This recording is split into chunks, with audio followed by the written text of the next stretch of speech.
Jesse, cue it up. Everybody in their places. It's time to go. Are we rolling? Yeah, we're rolling. Okay, let's get it done, everybody. Let's go. Hey, Reagan, how's my hair? Is it okay?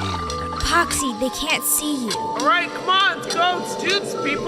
Poxy, start on page 4. Get the lines right this time. All right, I got it this time, I swear. 4, 3. Come on. It's time for the Ghost of Hollywood. Well, hello, wall crawlers, and welcome to the 4th season of The Ghost of Hollywood. I'm Poxy Leonard here with Miss Reagan, and boy, are we off to a good start for the 31st episode as we rock the house here tonight. I can't believe I'm still here with you.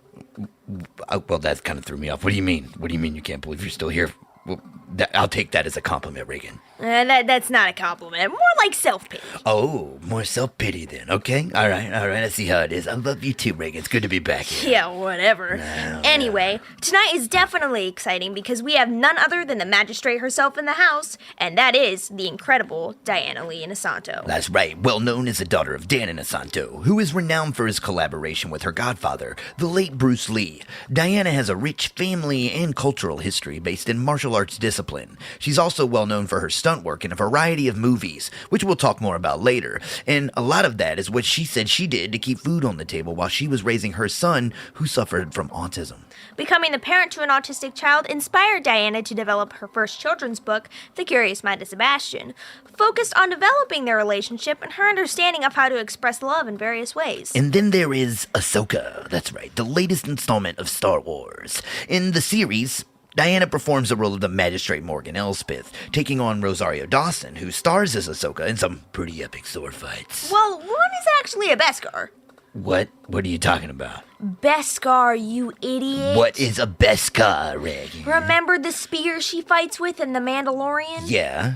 It's called a Beskar. Oh. All right, well, I learn something new every day, I suppose. No, you don't. No, I'll fight you, Reagan. Remember what happened last time? Yeah, and I don't want to talk about it. Figured. Yeah, anyway, all right. So we have some newcomers to the production team this season, and our first official segment host, since Reagan played the role all the way back during the War Pigs arcade pilots. I can't believe they brought this back. Yeah, and by bringing this back, Reagan is referring to the cinematic dumpster fire. That's right. It's a segment, a small little segment actually, focused on something typically preventable that goes bad during the making of a movie.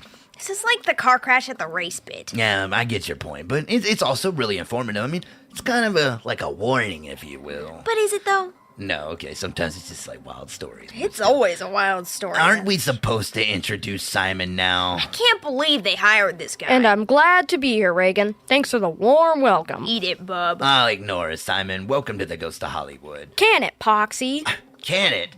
He's here, one line in. Fire this guy right now. Screw him, Poxy. He's just gunning for your job. And I'll let him have it if it makes you miserable, Reagan. Better come with a pay raise. Shut up. You two are really something. They give me a 2-minute piece of filler to put some pep into the show because you're both a drag on ratings, and it's bitch right out of the gate. The mouth on this guy. We really need to go to break, Poxy. Yeah, I still need to introduce a new sound engineer, though. Yo, Lynn, what's up, dude? How are you, Poxy? All right, I'm doing all right, homie. Welcome to the show.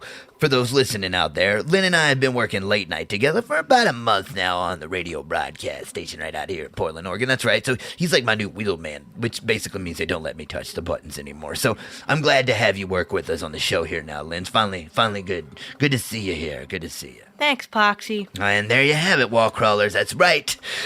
Simon will be back later as we renew the cinematic dumpster fire segment, like I said earlier. And, of course, we'll be back after these messages to talk with Diana Lee Inosanto about all the cool stuff she's got going on with her career. That's right. So stick around because, also, Simon, seriously, welcome to the Ghost of Hollywood, Thanks, dude. Means a little. Hey, come on, man. And when we come back, Diana Lee Inosanto will join us, so stay tuned already because said that, Reagan. You're listening to the worst talk show since Space Ghost. That's true. This is the Ghost of Hollywood. We'll be back shortly. Interested in television or movies? Then check out The Ghost of Hollywood for the best in cinema-related podcast at theghostofhollywood.com or wherever you get your podcast. Welcome back to the Ghost of Hollywood. I'm Poxy Leonard here with Miss Ragan, and joining us tonight is world-renowned martial artist, author, actor, and director Diana Lee Inosanto. With a long-standing career in stunts and choreography for television shows such as Buffy the Vampire Slayer and in movies such as Face Off or more recently Spy, Diana has also directed her own feature film, The Sensei, which was released in 2008, and more recently she has written a children's book titled The Curious Mind of Sebastian, focusing on her experience raising an autistic child in the relationship they developed together. In 2019, Diana would make her first appearance as the Magistrate Morgan Elsbeth in the Star Wars series Mandalorian. And in 2023, Diana would reprise this role of the Magistrate, but this time would take on the leading antagonistic part opposite Rosario Dawson in the new Star Wars series Ahsoka. Now, all of that said, and more to be said on it later, as I'm going to ask her all kinds of questions about it, and so will Ragan. Diana, thank you for joining us on the show. How are you this evening? I am doing great, even though it's a rainy day in California, actually.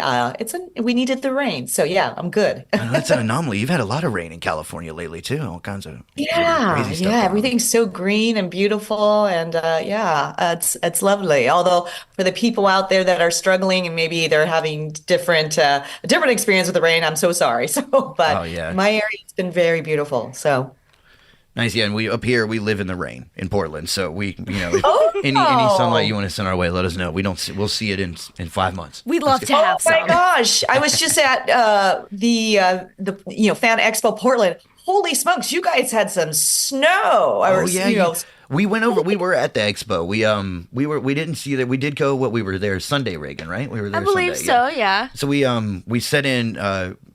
I think we saw Keith David, because we'll talk about him a little bit later, because you worked with him on the Sensei. And then we set in for an interview or a Q&A with Peter Weller, who did not want to talk about RoboCop. Weller. Yeah, he didn't want to talk about RoboCop, though. He wanted to talk about Italian Renaissance art for a long time. He's done a lot in that industry. Wow. But how was your time up here in Portland? Because it was a lot of snow, and normally that's not the case here.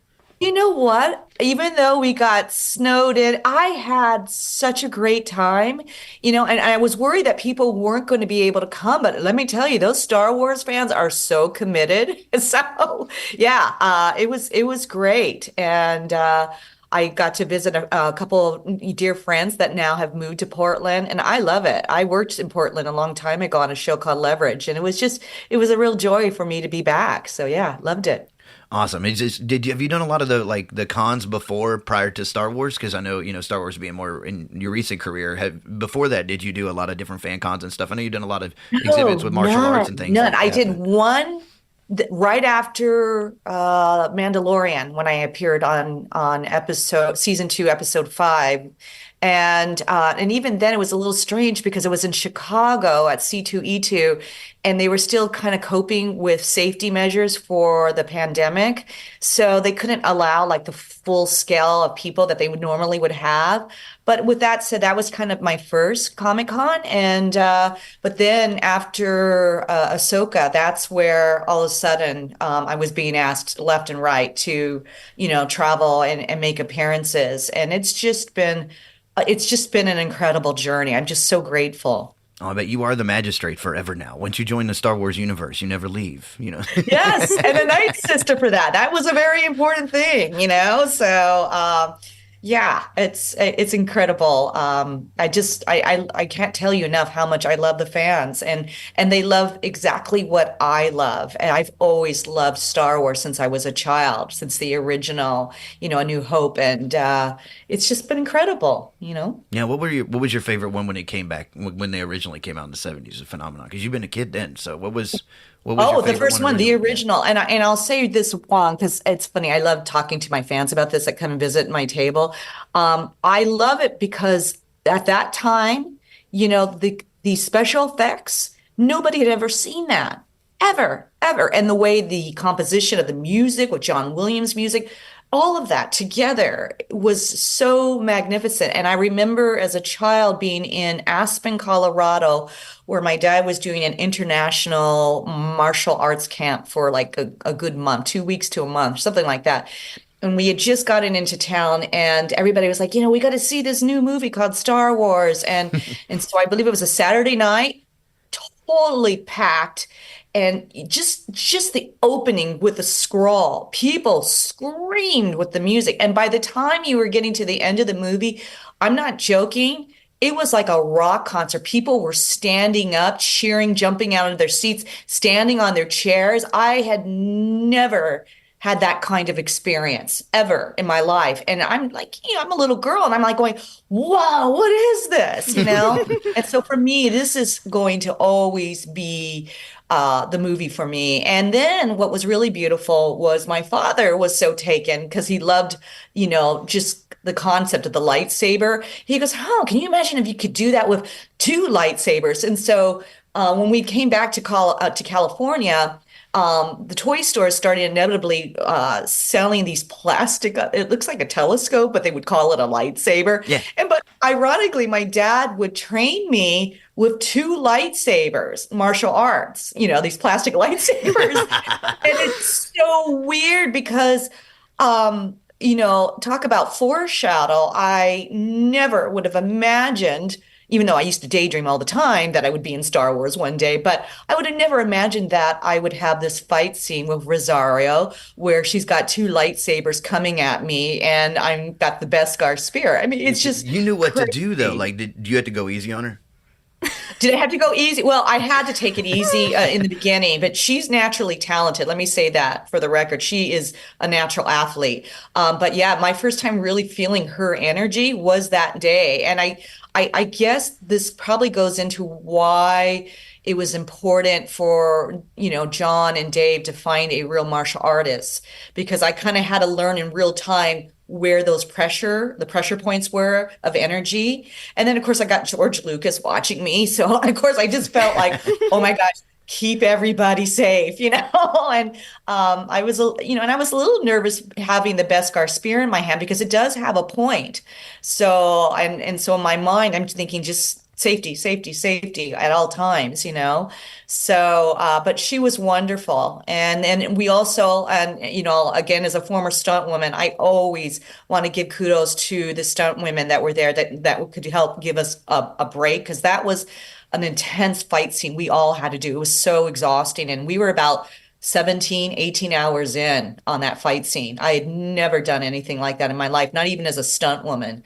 So it was pretty intense. Yeah, that's what I'd read and I know we'll discuss more on this later too, but I'd read that in an interview where, you had said, you talked about how essential, it was to have your relationship with your doubles and, how the grueling schedule was. But I mean, watching that scene, especially when the initial scene took place in The Mandalorian, because of course you all meet again at the end of Ahsoka, and then and there's not a lot of combat for you in Ahsoka until the very end. But in The Mandalorian, did you actually have to fight on the bridge?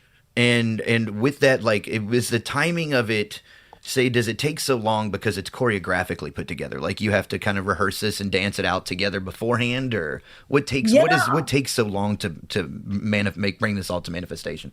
Yeah, well, I mean, definitely we shot on the volume and definitely we shot on that bridge. So, that was one challenge, is to be mindful of, where your distance is.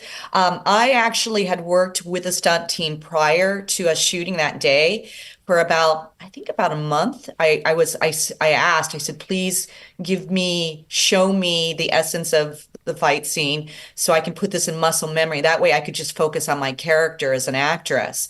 So my husband, Ron Balicki, who's also a well-known martial artist and one of my dad's leading students, we would just rehearse this all the time. And then, of course, I had some ideas about, maybe how the beginning, because the beginning of that fight scene looked completely different. And I go, no, this doesn't feel like how Morgan or the Magistrate would be. I didn't know at that time I was called Morgan Elsbeth. Yeah, but you found out later when you were watching it. You said it, and that's what we read in that interview as well.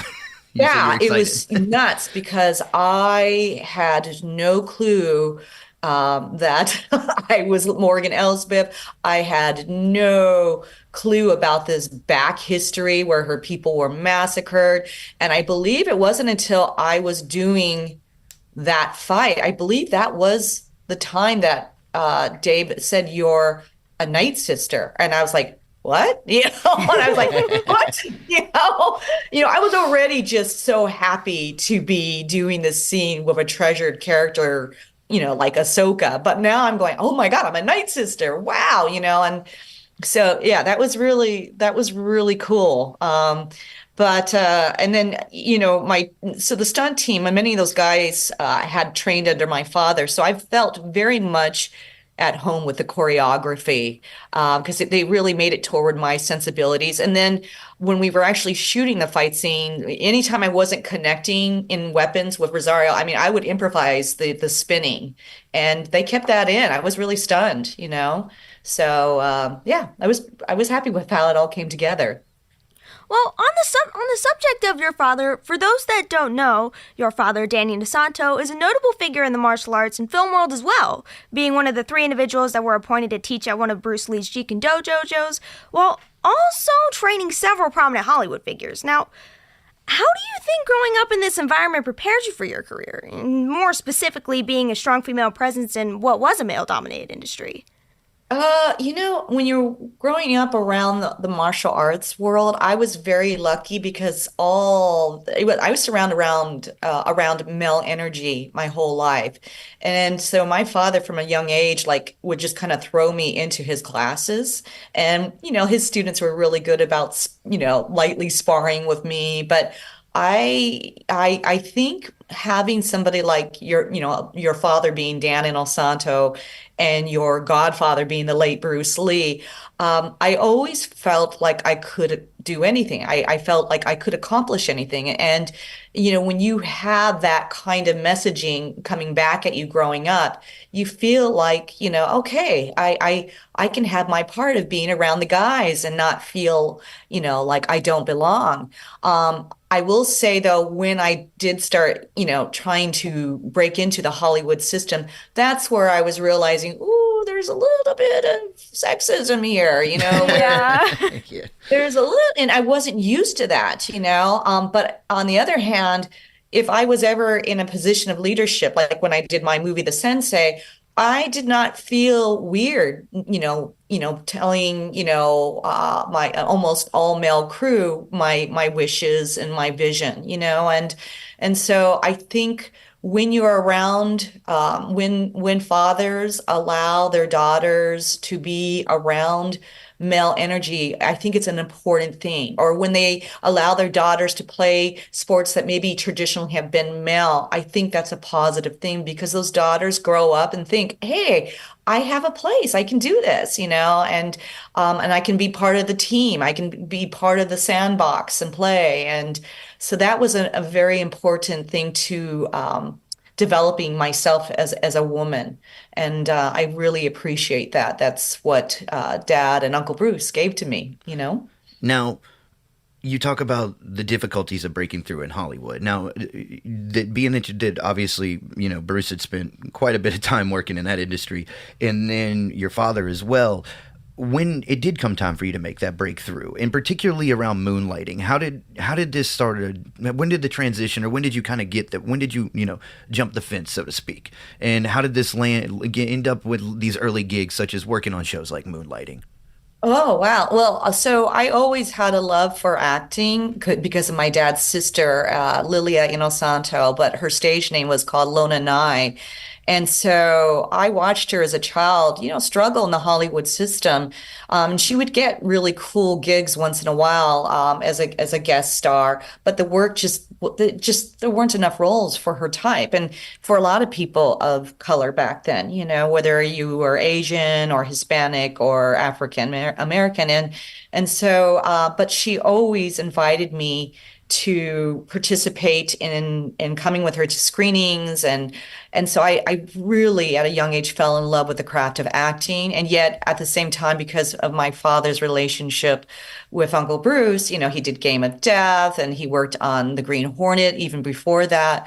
So combined, I found myself going, all right, if I'm going to break into this business, what do I need to do? And so I was a background actor on Moonlighting. So if you really look at, I think it was season 2 or season 3, you'll see me floating around all the time as a background actor.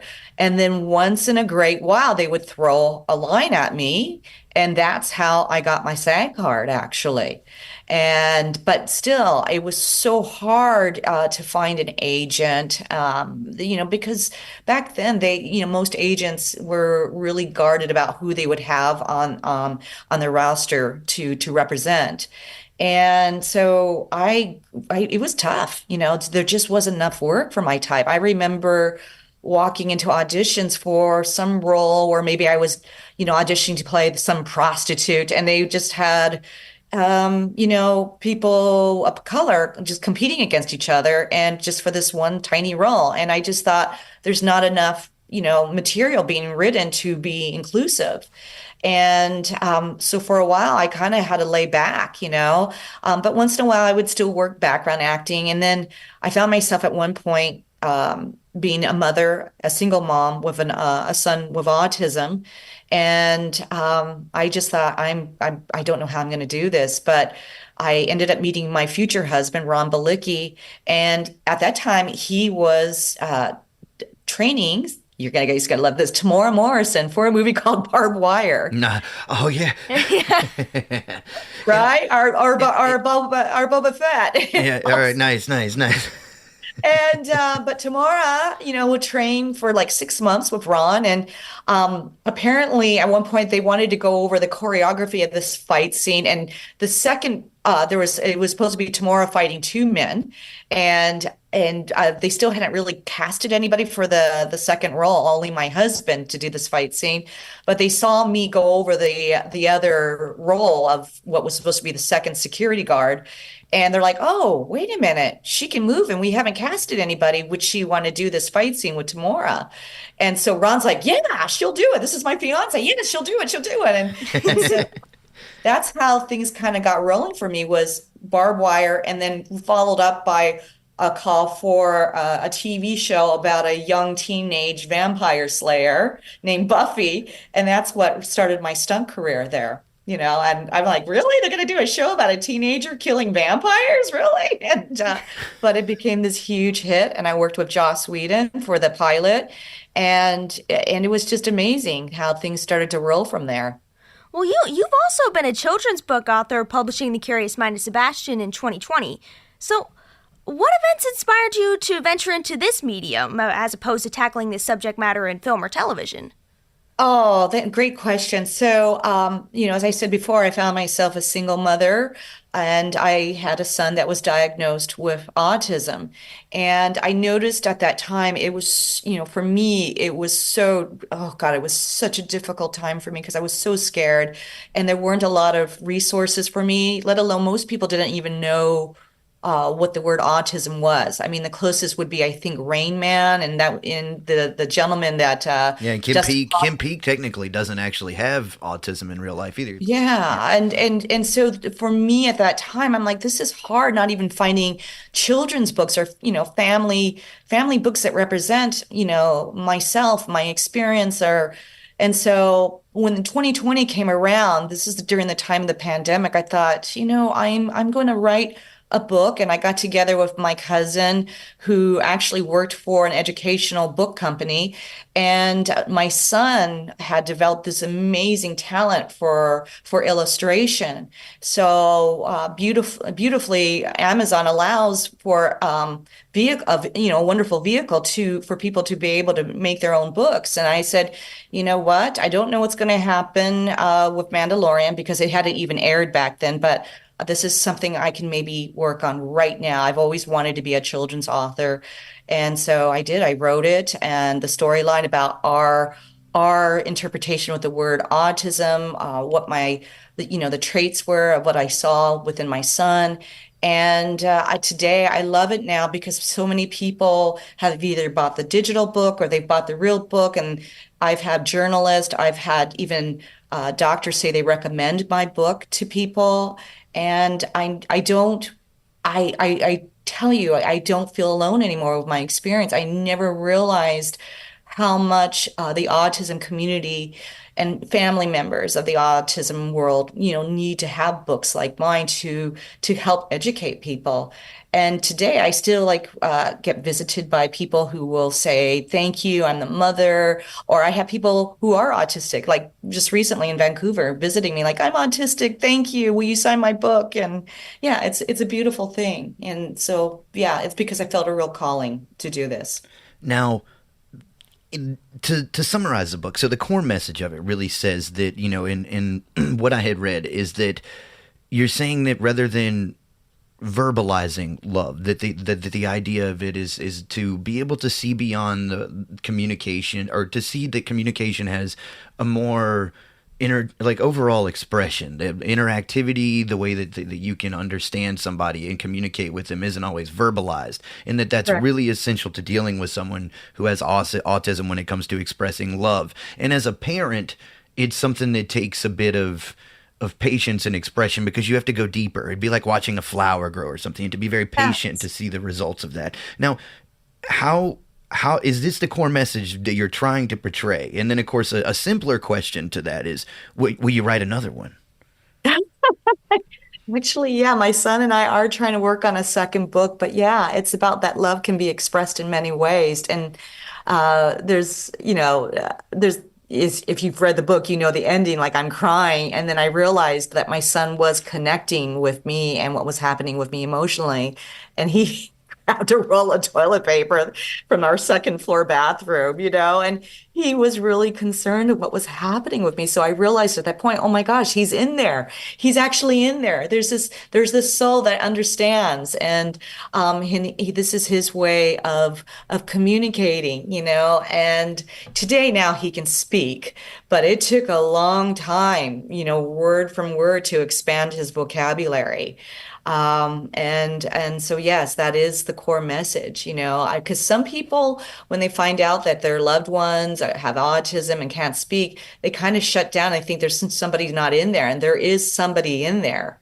They just may not be able to verbalize it, And a lot of times, from what I was taught back then, is that the challenge with autism is that it's a language and social disorder. So for whatever reasons of the brain, it's not filtering like how we filter information.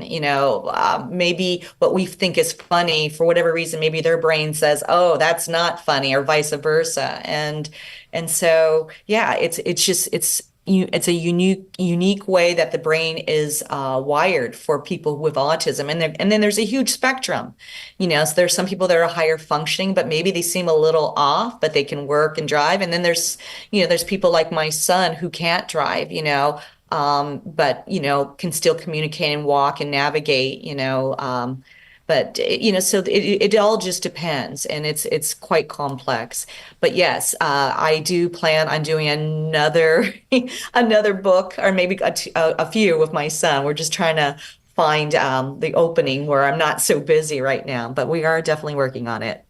Now, I don't mean we're coming back to the surface, because we cut deep there. So that was, no, but to go back to your stunt work.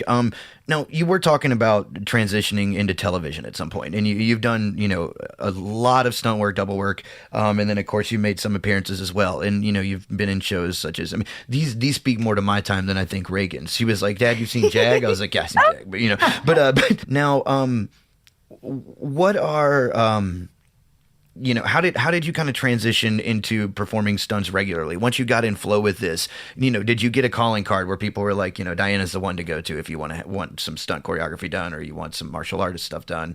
And then of course, once you and Ron had established your relationship, was Ron at that point? He's like, you need to call Diana, when he had other people that were coming in to train with him. How did that begin to develop? So the stunt thing came in different stages. So really out the gates, I actually had to turn down a lot of work for big shows, because it was just both for movies and for TV. But pretty much out the gates, all of a sudden I was getting called to do Jag, Touched by an Angel. Before that, it was Walker, Texas Ranger. Chuck Norris would fly me out to double for a lot of his guest actors, and there was Face Off. So the work was always coming my way, and I was always still on the side, involved like with my theater company. And sometimes my theater company would have me do choreography for plays, that they were working on. And so I was involved with Lodestone Theater Ensemble and then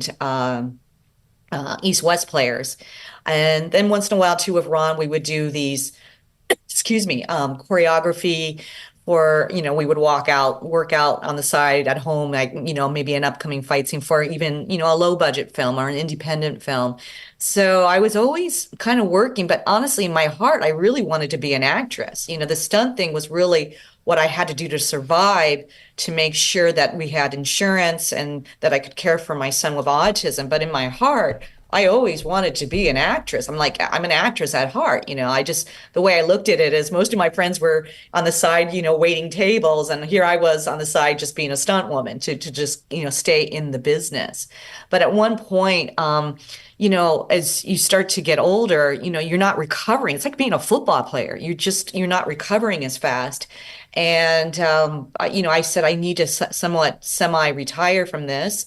And I was already kind of looking toward the ambition of taking a page from what Uncle Bruce did and, creating my own project. And that was when I wrote The Sensei. And I should tell audiences too that, if I wasn't always working in the Hollywood industry, I was also teaching as a martial arts teacher, either across the country or in Europe. And, I just learned a lot from, the two experiences of visiting different martial arts schools and visiting different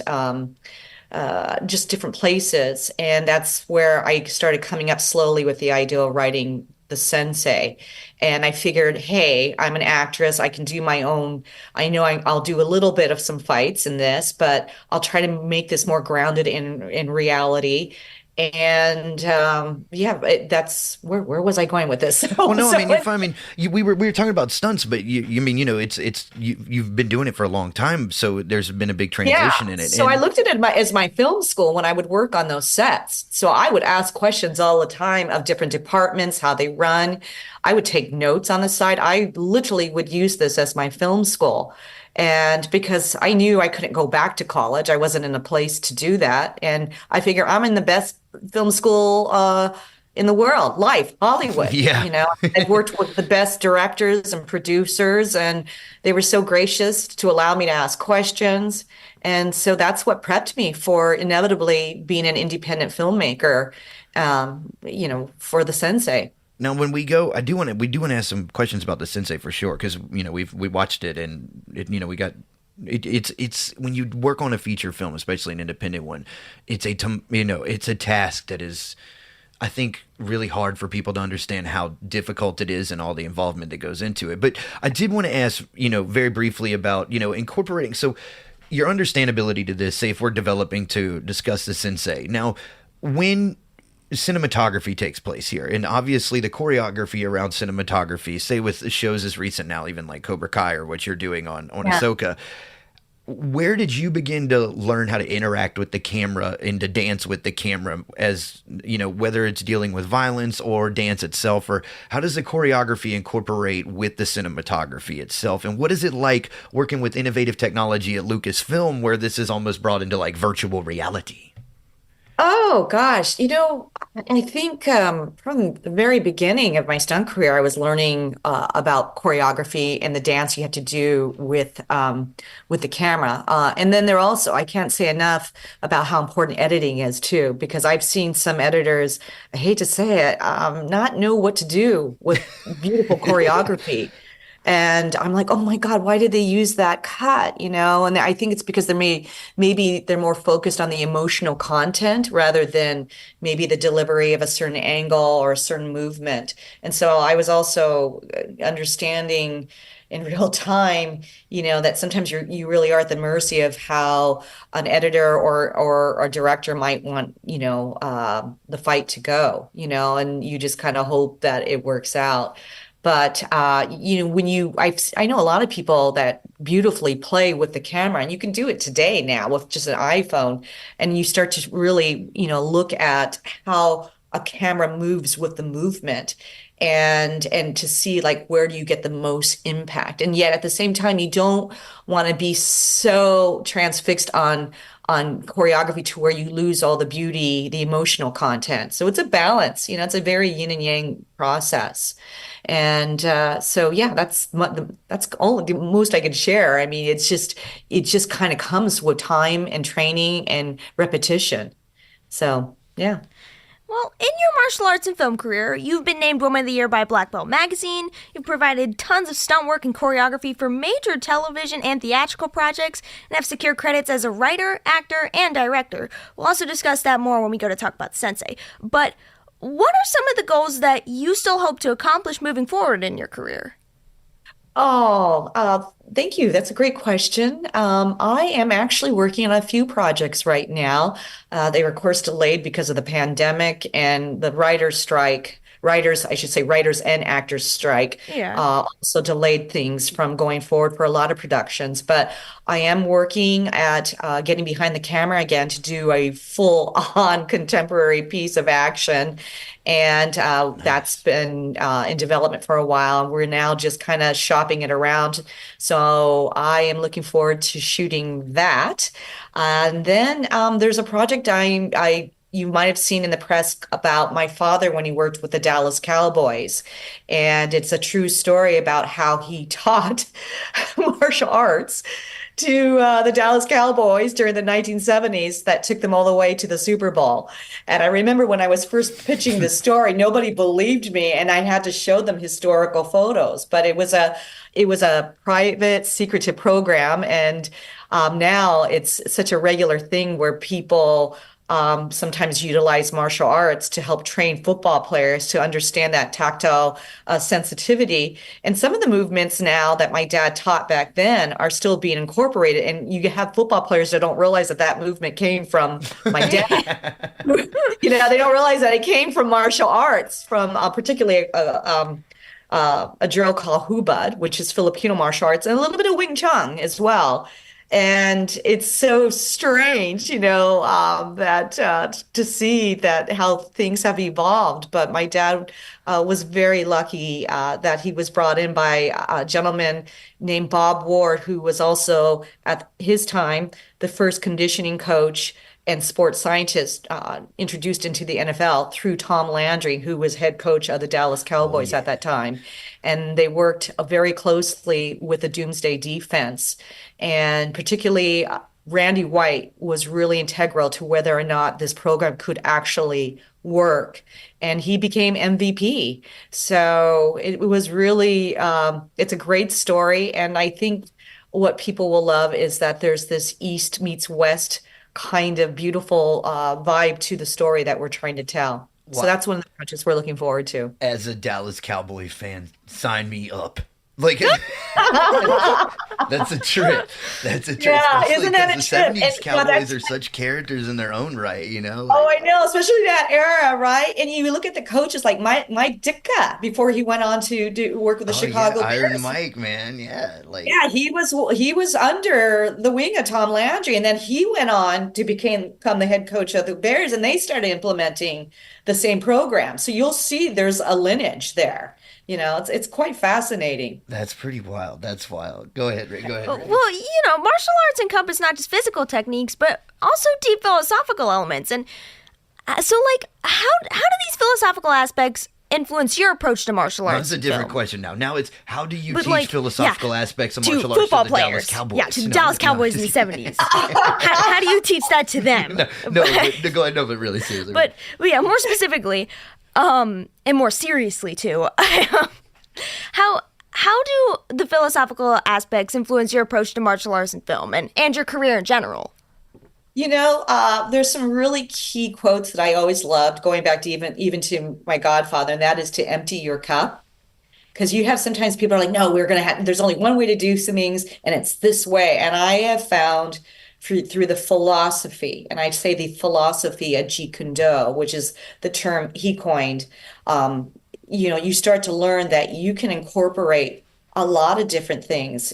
For instance, I'll take, for example, music. nobody would have ever thought you could put rap and country music together, right? Yet we are now seeing artists doing that. Nobody would have thought you could put rock and maybe some classical music, at one point, but you can. And so really it's truly about being open-minded. And so for whether it was acting, whether it's adapting, and learning and being inspired by what other filmmakers have done and trying to incorporate that into maybe your vision. It's really about Jeet Kune Do, and well, there's a great quote: in primary freedom, one utilizes always and is bound by none. That's another philosophy that I live by. And so you could see this with my father, and you could see this with even going back to the Dallas Cowboys, or, people who might have to train in the military, who have to learn different art forms, for safety, or in the stunt world, learning different styles and systems of martial arts to be able to express that on the screen. And so that's something I've always carried.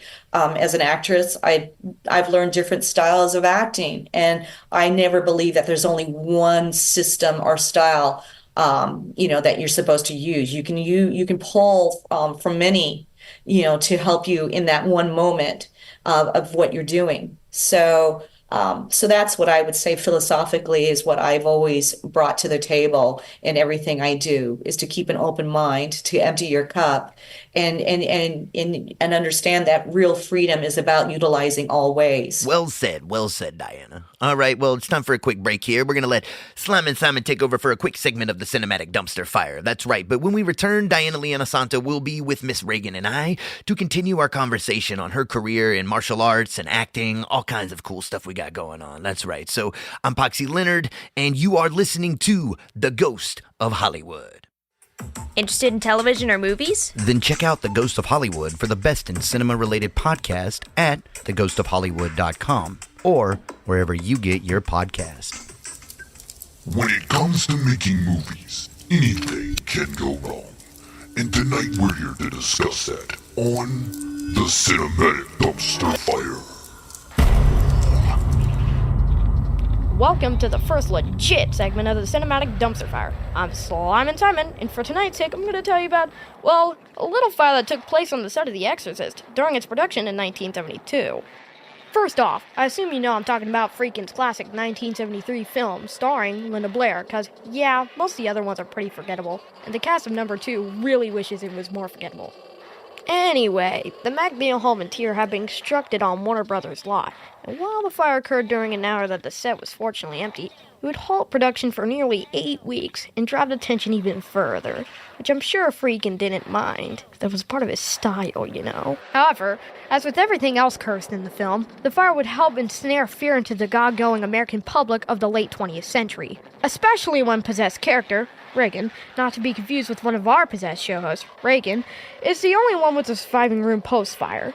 And as the legend grows, so much in fact, we still hear all the yada-yada stories about how everybody freaked out in the theater back in the 1970s. It wasn't anything the Episcopalians couldn't handle, though. The boring part is that the fire was simply electrical, although I'd prefer to lie and tell you it was started by a cult or something. But the good part of the story is that no one was injured. Hold up. It's actually not that boring, Si.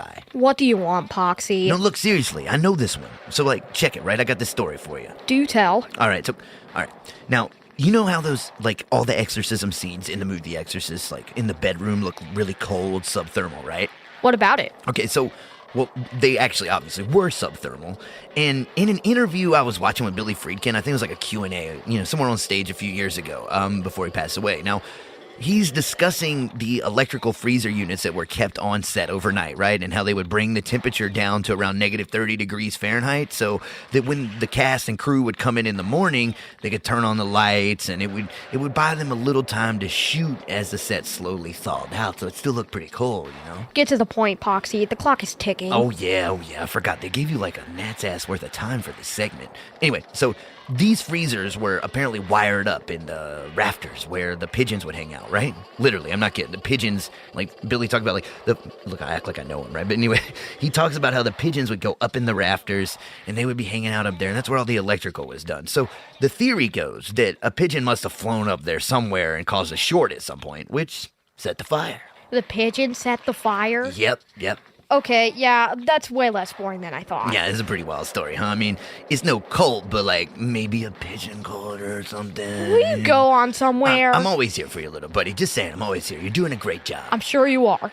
Anyway, this will wrap up our very first segment of the Cinematic Dumpster Fire. Stay tuned because when we return, Poxy and Ragan will be back with Diana to pick up where they left off. I'm Slimin Simon, and you're listening to The Ghost of Hollywood.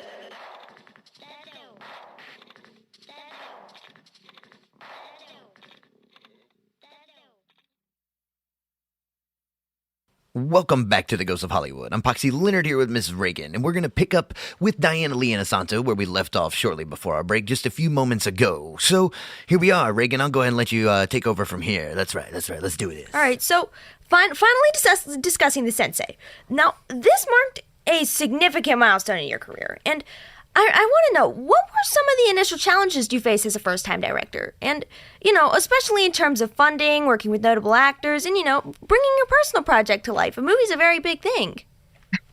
Yeah, especially when it's done independently with no studio. Oh, for sure. Yeah. Oh, wait, you said independently with no studio funding? No studio funding. you're a It was warrior. actually primarily my husband and I that we had to actually second mortgage, use a percentage of our, get a HELOC loan to just get it rolling. We had some investors, but they were it was like 5,000 here, maybe 10,000. It was really tough. We had one investor at the very beginning of this pull out when everybody was on their way to film in Colorado, and that was terrifying. I had to use credit cards. But I wasn't, there was another filmmaker, oh my gosh, what was it? I think it was called Hollywood Shuffle. And he talked about how he had to do the same thing. And it was scary for me, but I felt had I not taken this path, I would have absolutely regretted it when I was an old woman. I started thinking of myself as an old 80, 90-year-old woman who was looking back at her life. And I never wanted to look back with regrets. I wanted to know that I at least tried, and so it was challenging, because we were mainly the ones primarily bankrolling this ourselves. And we were also too getting people to be open-minded about the subject matter. There were some school districts that would not allow us at that time to film the sensei. They had a real problem that it was about a gay teenager learning martial arts. So there was a political factor that was brought in, and it ended up hitting the news, the Associated Press. And that's where we became on the radar of the Matthew Shepard Foundation. And I should say this too, when I wrote the sensei, I did it because, I have students and I have members of my own family that are part of the LGBTQ community. And I noticed as a martial arts teacher that would travel and teach that even in certain communities, I found that my hosts would struggle that whether or not they should allow maybe a gay student in their school because they were afraid of retaliation from the community. I mean, that's where we were back then in the 1990s. And I thought, this is crazy, because I always felt as a martial arts teacher, we are there to help strengthen people and hopefully have them be in a place where they can feel comfortable, where they could protect themselves both mentally and physically. And so if you look at the sensei, it really is at the heart of, this teacher really trying to pass on her knowledge and wisdom to her gay student and teaching him to find the courage to deal with life. And so a lot of people did get behind this, in my crew. And then you have to remember too, the storyline takes place during the AIDS epidemic. And it takes place in the 1980s. So I had members of my crew that also had lost loved ones to the AIDS epidemic. And I just thought, this was the place I needed to be here. And no matter how hard it was, no matter how much some people did not want me to film in their communities, I felt that it was important and that my film was serving as a voice to the unheard. And now, oh my gosh, I get so many people that thank me even still today that I made this movie and that they felt seen. And it also was the way for Star Wars to find me, of all things. You said Dan saw it, didn't he? In an interview I read, you said Dan saw the thing. All right, one of the producers. What's his name? Not your dad. No, What's Dave his name? Filoni. Dave Filoni. Sorry, I got his name wrong. Dave Filoni's the one that, yeah, I'd read said he saw. Yeah, it. and Jon Favreau. So here's the weird thing. So my movie was finally released, and you got to remember there was the Great Recession that delayed a lot. Oh my gosh. Yeah, you dropped it right in '08, right in the middle of all that chaos. Yeah, the 2008 was when we were doing the festivals, right? But to actually have it commercially released to the world, it was around 2010 finally. Yeah. But and I had hoped that this would be my business card, that people would take me seriously both as an actress and as a director.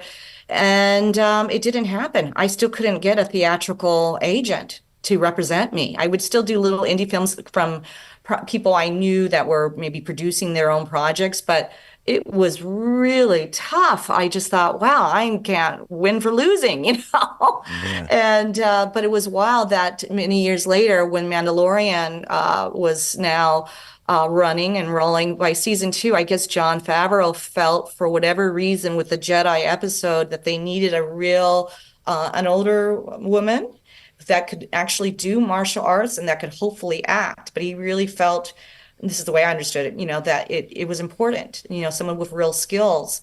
And so he mentioned this to Dave, and Dave goes, okay. And he, from what I was told, he went down the rabbit hole on Google looking for a female martial artist, and then up came my picture from the sensei, and it led him to the trailer to my movie.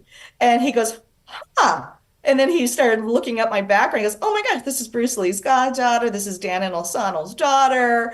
And, and then they started asking at the stunt team on Mandalorian, do you know this person? They're like, oh yeah, we trained with her dad. And yes, we know Diana from the stunt community. And it was just wild how that all happened for me. And so they brought me in to read with their casting people, with Sarah Finn's office. And that was so much pressure, because I only had 3 days to prep. And oh, wow, that's fast. I signed an NDA.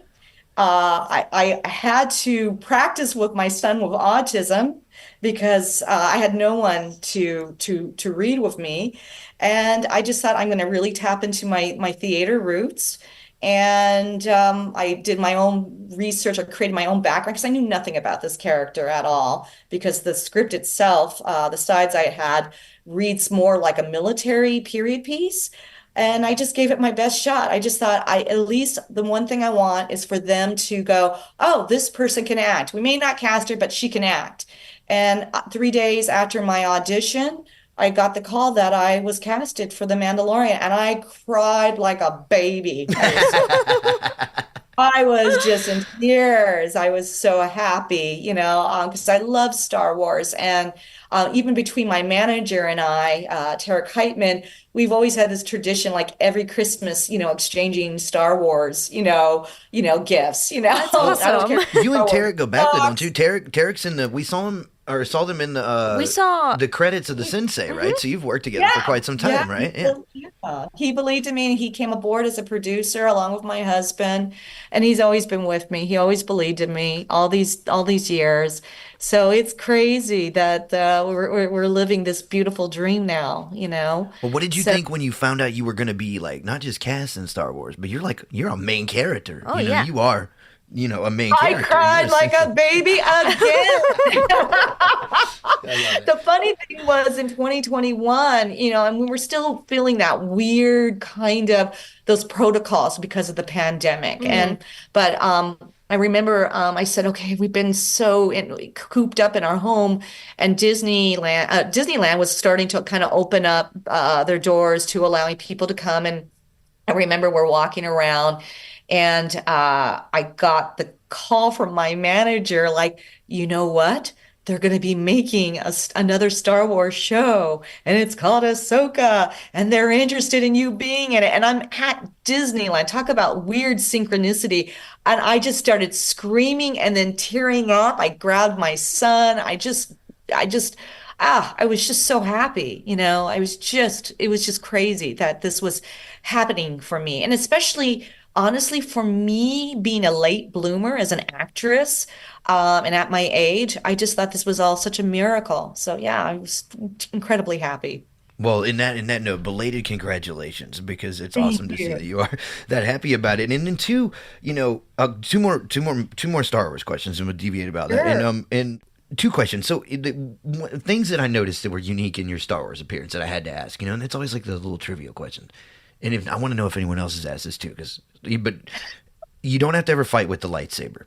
You fight with the best star, then you fight with the sword in the second one. Those are very unique in that your Very character unique, only yes. fights in those. Now, is there a reason for that?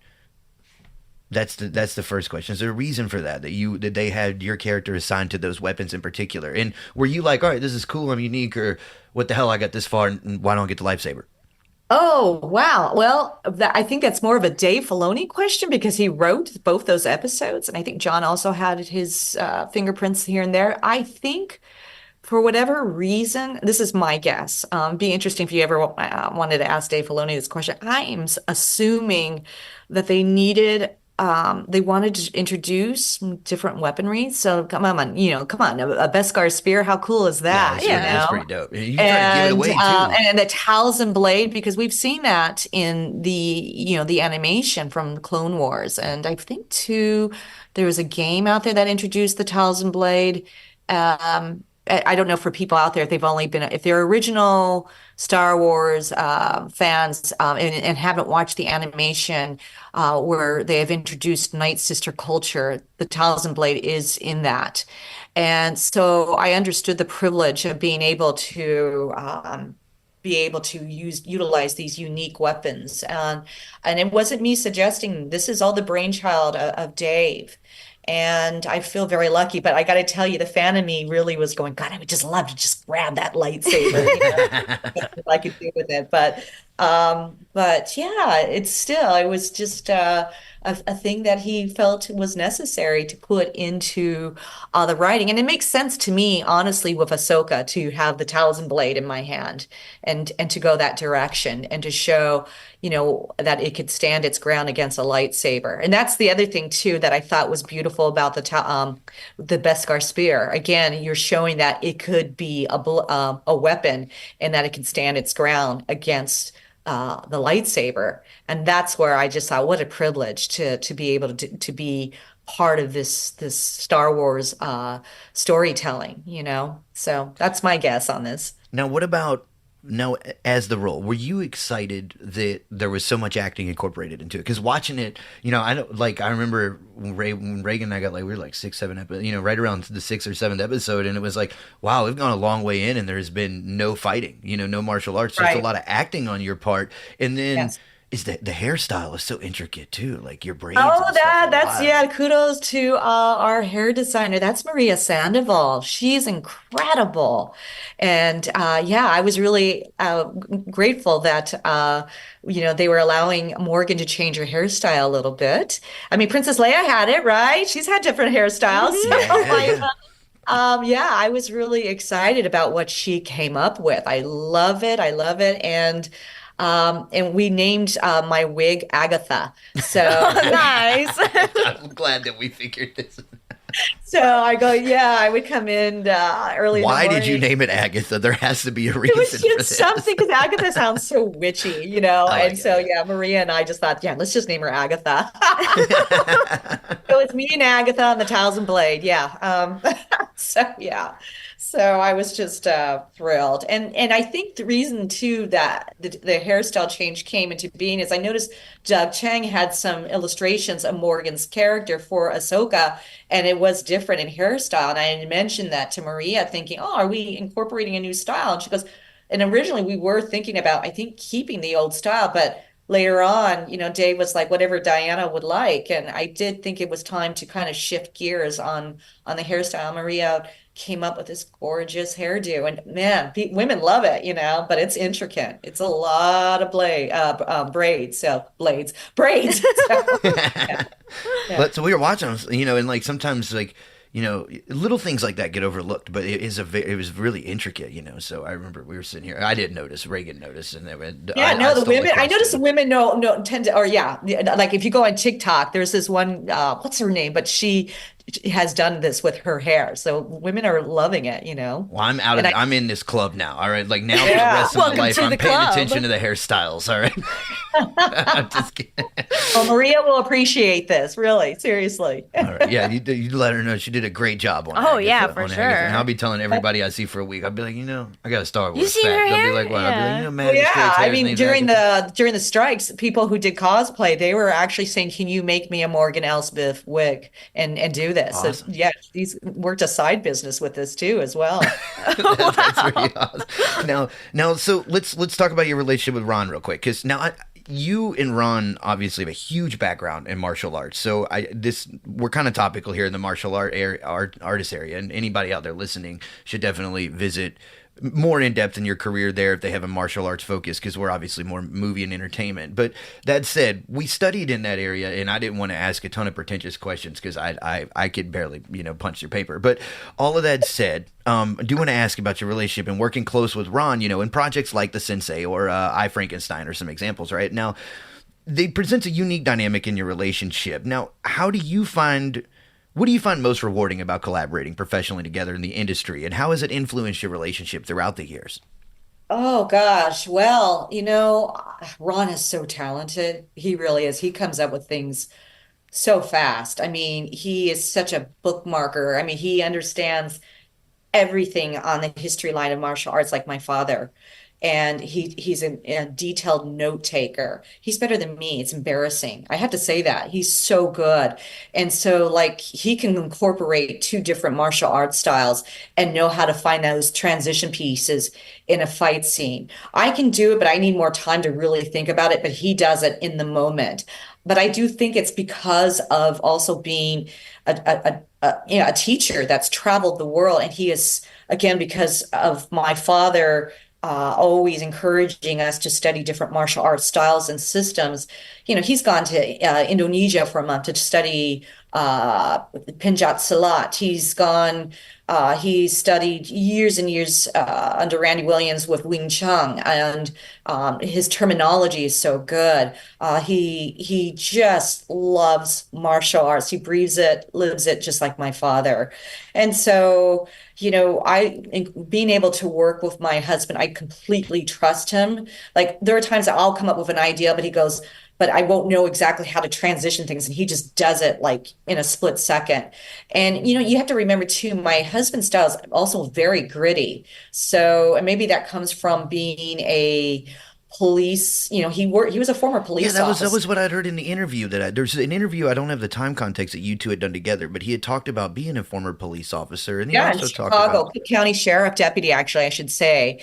And so he had trained under my father, and he needed to know what were the more realistic things that you would do for the streets, because a lot of times people assume that what you see on film and TV is what you would do for the streets. And even my godfather, if he was alive today, he would tell you, no, no, no, no, no, no, no. Like, for instance, kicking high, normally my dad and my godfather would say you don't want to kick high on the streets because they can grab your leg and take you to the ground. And we see that with people who are great jujitsu players. If they get a high kick, they'll take you to the ground sometimes, Yeah. right? So he would always recommend kicking low to the shin. My husband also used to do professionally fight in Japan, in Tokyo. He's been out there a couple of times pre-UFC taking off. So he's he got was like like some blood sport history pioneers. going on. Oh yeah, he was one of those pioneer MMA people that was already doing mixed martial arts before that term was ever getting around. And it's because the design of my father's teaching was already what we call mixed martial arts. And that goes back to even my godfather, who, broke ground because he said we shouldn't, there is a reason why Dana White calls my godfather the godfather of MMA, because he was already doing this back in the 60s and 70s, Yeah. already breaking the rules and saying, no, we need to empty our cups and learn different martial arts styles and systems, and to be able to celebrate different cultures and what they might bring to the table when it comes to martial arts. And so that's the beautiful thing about my husband when we are on a set. And he also, he and I both together know how to recognize where people's abilities are. We know where, like, sometimes we've had to work with people who've had no martial arts training, or maybe they're not that athletic. So we know how to kind of work the muscle groups, or we ask them, what's your background? Did you do dance? Did you play football? So we kind of know how to connect the dots for whoever we're training. Like Melissa McCarthy, for instance. I trained Melissa for a movie called Spy, but I knew I did my homework on her. I knew that she had been a cheerleader before. I knew she had played tennis. So I could incorporate now a language that would connect the dots of her brain, her memories, and then translate that into martial arts. So those are the kind of things that we've been taught to do. Now, you did that in 2015, right? Around I then? think it was 2015 around that time, What is it? that So I had the wonderful pleasure working with Melissa. She's just amazing. And the hard part was, she would improv jokes because she was running lines of her scene, or kind of how she would see it. And I'm like, oh my God, stop. You're making me laugh. I'm trying to teach you. She was just amazing. And she is a natural athlete, she is incredible. I loved working with her. is it difficult working with actors? So, I mean, because I feel like it would be. You would imagine that it would be easier to work with actors that have a martial arts background, but I'm assuming at times they can be arrogant, or maybe they don't have as much of an open mind to that. So sometimes working with somebody who's not as seasoned, and I don't mean to speak ill in that area, so excuse my negative connotation, but with someone like Melissa being more open-minded, is it almost more fun to kind of incorporate with the naivety? Maybe. So far, I mean, knock on wood, most of the people have been really open-minded. And then sometimes you might meet that person where, and I'll never say who, in my days when I was a stunt woman, they feel insecure because maybe they think they have to be all things to the crew and the cast. And I'm like, no, that's why I'm here, is your double, is to make you look good. And then, that's why I loved Sarah Michelle Gellar.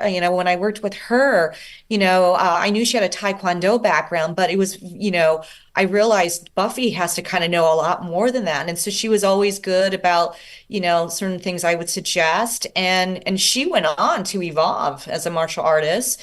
And I loved it. In season 4, I came back for a day or two to just revisit the set, and she had new doubles by then. And she's like, everybody, this is my original double. And, it's wonderful when you get an actor or an actress that is confident in themselves and that will recognize their doubles or their stunt crew, and because I've heard of horror stories, and I'll never say who, that where they just get so threatened by their stunt people, and they're there to make you look good. So I have a real love for the stunt community.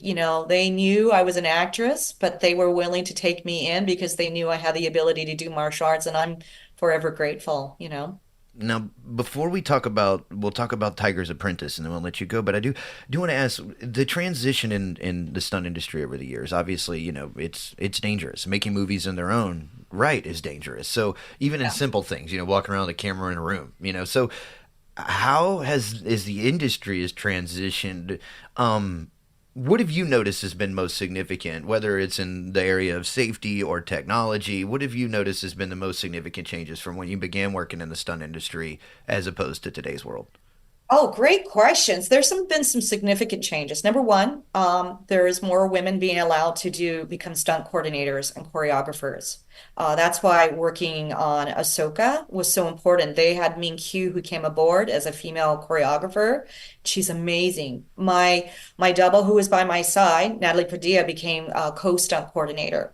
And so there is an effort for studios and productions to give women a shot at at the helm of stunt work. Because I remember, I'll never say this, but there was a student who had limited experience compared to me as a martial artist, and yet they were already coordinating, and people could not fathom the idea of a female stunt coordinator, choreographer. And this was back in the 90s maybe, or early 2000s. So it was really hard for people to process that women could actually contribute when it came to action. The other thing I've noticed is there is more AI. So I'm going to get to the technical part of it. Definitely, this is why you had the strikes. You had to consider that some stunt people might be replaced by AI now. And so they had to come up with, some ground rules about, not replacing everybody. Sometimes you do need real people there to participate in this. So, and it's ever changing, and it's hard. You can't kind of stop technology, but I am aware. However, sometimes I think AI can also keep people safe. You can do explosives without having to really do it in real life and keep people more, how do I say this? Just the safety issue, Was secure. I mean, like I feel like a real life maybe, and I'm just gonna reach in here for you, but it's say like where you would have worked on Face Off in the 90s, right? Where a lot of that still kind of transition post Terminator 2, sort of big live action, and technology's getting there, but it's not there. So I'm assuming, I don't know, you would be able to speak to this, that there's a lot of real stuff going on as opposed to Star Wars, which can be a very static and secured universe that I believe you're probably describing for us now. Am I correct in that? Well, no. What do you mean by static? I'm not sure. Like static, like say like it's not an ever changing model. Like say you're in a studio, usually you're in a world that's virtual and a lot of it's safe, it's put together and it's designed in a way that the viewer can see it as real with say if it's generative technology or CGI, as opposed to like. You didn't have to jump off a building to do it. You didn't have to stand in a building on fire. Sure. But you still have to work out safety mechanisms for sure. You're still wired. You still have to acknowledge all the safety measures to keep people. And like I said before earlier, when I did my fight with Rosario, I was paranoid with the point on my Beskar spear. I wasn't threatened about being hit accidentally by a lightsaber. I knew I could take that, right? Yeah. But it's the point, because you can get people's eyes poked out. So I understand that. I've heard of horror stories. I won't say who or where, but this one, gentleman who was a martial artist, but knives, weaponry was not his forte, and he ended up poking a stuntman's eye out. So point control, martial arts, all that is very important. I have another friend that worked on another show, and she got again a blade. And even though it was a fake blade, it hit her eye, and she had to be rushed to the hospital. So you definitely still have to note those safety standards. But I'm thinking like guns, for instance. Like when I did Face Off, we worked with blanks, and I loved the safety measures that we took. We always had 3 eyes, on a gun, right? Mm-hmm. On a blank gun to see that it was empty, because we were working on the after years of when my godbrother was killed. You grew up with Brandon, didn't you? Right, I did. And, he was killed on the set of The Crow because certain safety measures had been dropped, and that could have been completely prevented. And so today, though, you don't really need to use blanks. You can fill it in. I think The Rock is making a motion now where you can just, if you need to see people firing off a gun, you can put that in post now.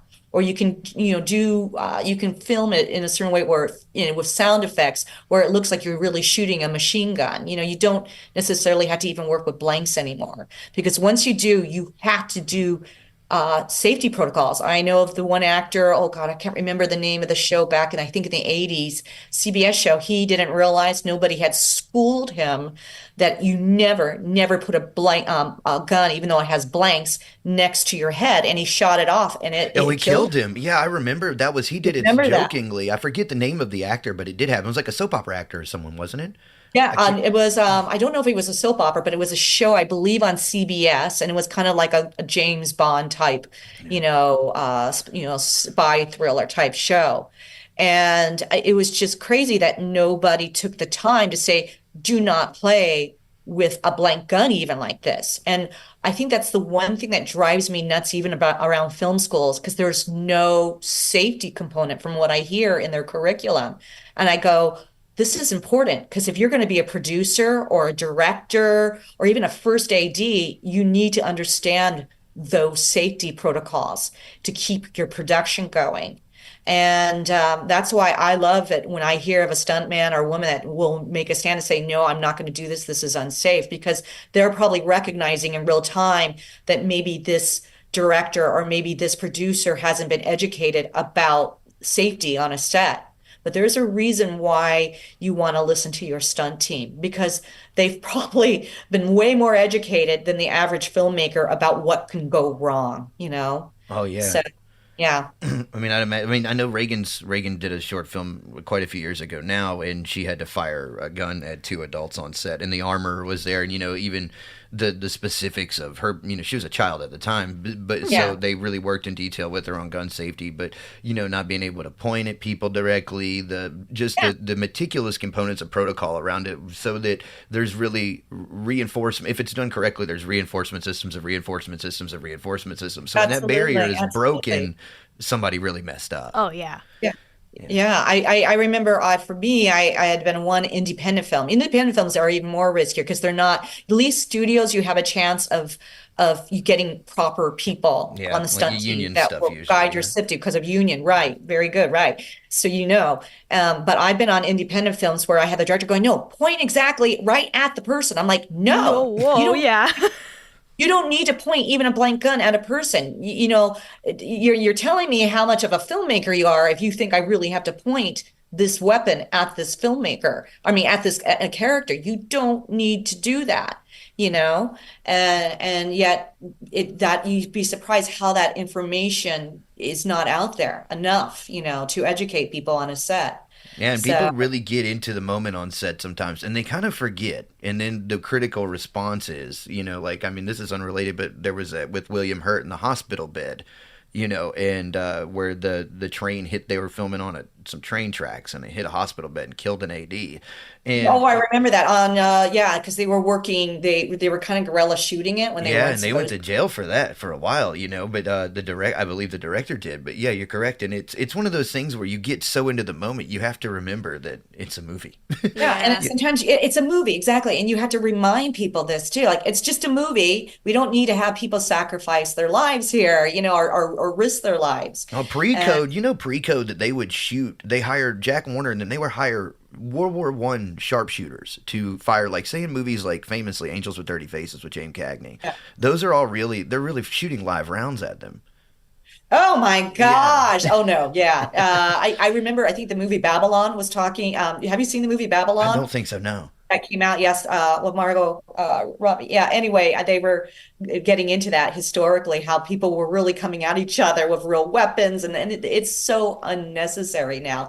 There are still countries today when they're making their movies, that will still take chance with their stunt people, and they look at getting injured as a badge of honor, even if they're maimed for life. And I'm like, you don't need to do this. It's ridiculous, Gladiators. It's weird that there's a whole culture in some countries about this, like, film is forever. I'm like, no, that's not.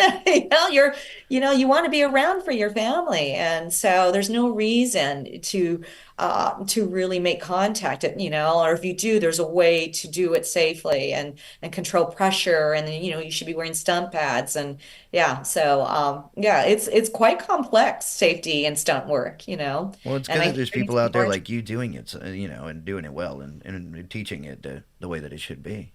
Oh yeah, I mean, listen, when you have a stunt team, I look at it like, again, being a football team. With Rosario and I, with our stunt doubles, there's like first string, second string. They're there to keep me going and to keep the production safe too. If something goes wrong, they're very important. Now, want to ask about voice acting, and then I think Ray had one question. We'll let you go, but. You recently have worked on The Tiger's Apprentice, because this is a new area for you too, right? You haven't voiced. Is this the first time you voice acted? I loved working on Tiger's Apprentice, and actually that came during the time that I was the pandemic, and I was so appreciative of it. And when I found out who was going to be involved, I knew Michelle Yao was involved. I knew Henry Golding, and Lucy was involved. I mean, I didn't even know at the time Joe Coy was involved and some of the others, and I think I had heard Sandra Oh was involved too. And I thought, oh, wow. And so, yeah, it was wonderful. We had worked a little bit of some choreography for this animation, which I had never done, because I'm like, how is the animation team going to interpret choreography for their animals? I don't know how they did it, but they did. But it was a little challenging. But then when I found out they were also interested in me, me being a voice in the show, I auditioned. And wait, so this started with you working the choreography of it, and then you went to a voice. Is that what you're saying? Yeah, I did. Both my husband and I worked choreography, and we would film ourselves and we would send it to the animation team. And then it was up to them to interpret the angles and utilize it for the characters that they were drawing or painting or however, because there's different layers of how they create animation and there's different techniques. But and the team was, scattered throughout the world. I think most of them though were in Paris and some were in Hong Kong. But yeah, it was quite challenging. It was so weird, the whole, how we were responding to the pandemic in real time.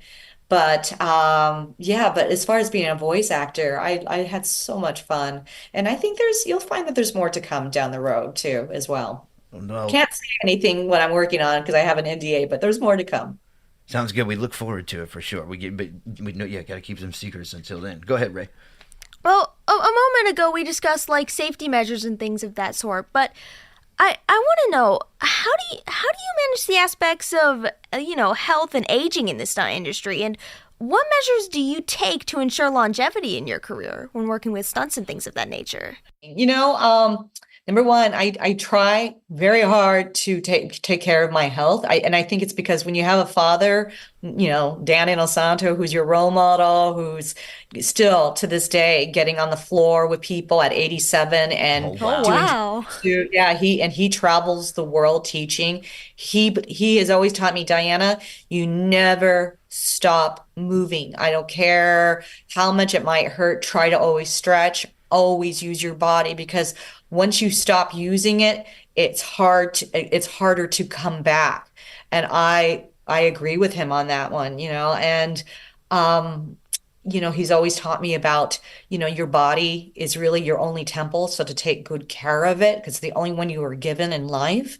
I try to eat healthy, although listen, I also have my weaknesses with chocolate fudge Yes, right. We've all been there. and key lime pie. But overall, I take supplements. I'm really big on omega-3, 6, 9 and ester C. So it's just something I've always practiced since I was young, and I think it's what has kept me in the game, much, to my surprise, it's actually helped. And I've seen this with my other colleagues too, who walk the same kind of a path as me, who are just now in their 50s and 60s, and yet they take care of their body and they work out and they continue to move all the time. And at the same time, I also have to be at peace that I am aging. It is changing for me. I don't heal as fast, but there's a certain wisdom of learning how to adapt to this new, ever-changing body, and being able to accept this journey too as well. And hopefully, I can kind of pass on that wisdom and see that other young people can know that even when they reach my age, that, there's so much possible for them, And look, come on, I was in my 50s when I got first cast in Mandalorian. That's a miracle, and I'm in a wonderful circle. I'm joined by, Samuel Jackson, Viola Davis, who also came into the game of the entertainment field much later in life. So you just never know. Yeah, I mean, even like old George Burns, George Burns didn't hit it big till he's like 80. So, I mean, sometimes, Right. Stan Lee, who yeah. created Marvel. Look at him. He was still going into his 90s, So, I mean, look at Jennifer Lopez. Oh my gosh, So there's just amazing people who are role models of, taking care of their health, taking care of their mind, staying active, socializing, and just, still staying in the game of life, still participating in the game of life. That's the way to do it, I suppose. No. Yeah, I think so. Well, Diana Lee Inosanto, we appreciate you making the time to join us here on the Ghosts of Hollywood. Definitely we have covered a lot of ground. I could ask questions forever and ever and ever, but of course you don't want to spend the rest of your life talking to me. So all of that. Oh, I love good conversation, trust me. But if you are ever in Portland, Oregon, please know that the door is always open here, and we appreciate you making the time to join us. We would always love to speak with you. Well, you guys are wonderful. And yes, if anytime I'm in Portland, absolutely. You guys are just incredible. So thank you for allowing me to be a guest on your show. right, cool. Yeah, thank you for making the time, and then of course, thank you to Tarek just for setting everything up. We really appreciate it. We know you've been on the road and you've been busy, doing the Fan Expo, and with you got voice acting and choreography and Star Wars, and you got more going on than I will probably live days. So you keep kicking ass, and we appreciate you taking the time. Thank you, you guys. So lovely to meet you. All right, Diana Lee Inosanto, everyone. And I'm Poxy Leonard here with Miss Ragan. You are listening to The Ghost of Hollywood. We will be back to say goodbye right after these brief messages. Interested in television or movies? Then check out The Ghost of Hollywood for the best in cinema-related podcast at theghostofhollywood.com or wherever you get your podcast. Welcome back to The Ghost of Hollywood. I'm Miss Reagan here with Poxy Leonard, and we've just finished speaking with the very lovely Diana Lee Inosanto. I enjoyed that conversation, Ray. It was a good one, and I'm definitely glad to be back here talking with people again on the air and hanging out with you on The Ghost of Hollywood. Well, don't be nice, Poxy. It makes things difficult for me. Why? Why does it make things difficult, huh? Because I try not to like you most days. Are you saying we're friends, And Ray? we'd Are like you to thank saying we're Diana friends? for joining us on the show tonight. We'd also like to thank Tarek, her agent, for arranging the interview. Yes, that's true. Also, a big thanks to our crew and the newbies here tonight. The new crew we got here at The Ghost of Hollywood. Simon survived his first episode, so let's see what happens when the ratings come in. They're gonna fire him. They're not gonna fire him. They're definitely gonna fire him. What if his segment takes off? Money on the table, Poxy. Oh, damn, come on. You're willing to bet on it? Yes, but I actually enjoyed the segment. Wait. You talk smack, but you enjoyed a segment. Until next time, everybody. Oh, hang on. We still got to do all the licensing stuff. Then man. you do it. All right. It's definitely my strong point anyway. So here it goes. Are you ready? For more information on The Ghost of Hollywood, please visit our website at theghostofhollywood.com. The Ghost of Hollywood also streams wherever you get your podcasts and airs late nights in Portland, Oregon on KBOO 90.7 FM. So don't forget to support your community radio. And remember, you can support our community radio by visiting KBOO.FM and donating an amount of your choice. Now, we'd also like to thank Jesse. He's out there. He's been taking some time off, but he's got the sound base down, so keeping all the tunes going for us here at The Ghost of Hollywood. And we'd also like to thank, of course, our showrunner, Chris Klon. We know he's busy having dinner in Manhattan and stalking Harry Potter on Broadway, so we're always thankful that he's able to make the time to contribute to our cult. That one left. Yeah, just making sure you're paying attention. Anyway, we will see you all soon with a brand new episode of The Ghost of Hollywood as we battle our way through season 4 here over the airwaves. And I'm pretty sure that wraps it up, everybody. That's right. That's it from me. Until next time, good morning and good night. You have been listening to The Ghost of Hollywood. The Ghost of Hollywood was created by Zach and Reagan Flannery. The show was written by Chris Klon. Composition by Jesse Garcia in Pineapple Nightmare. Mixing and mastering by Linux Flannery at Inwhistle Productions and Grady Sizemore at Microphonic Meltdown. For more information on The Ghost of Hollywood, please visit theghostofhollywood.com.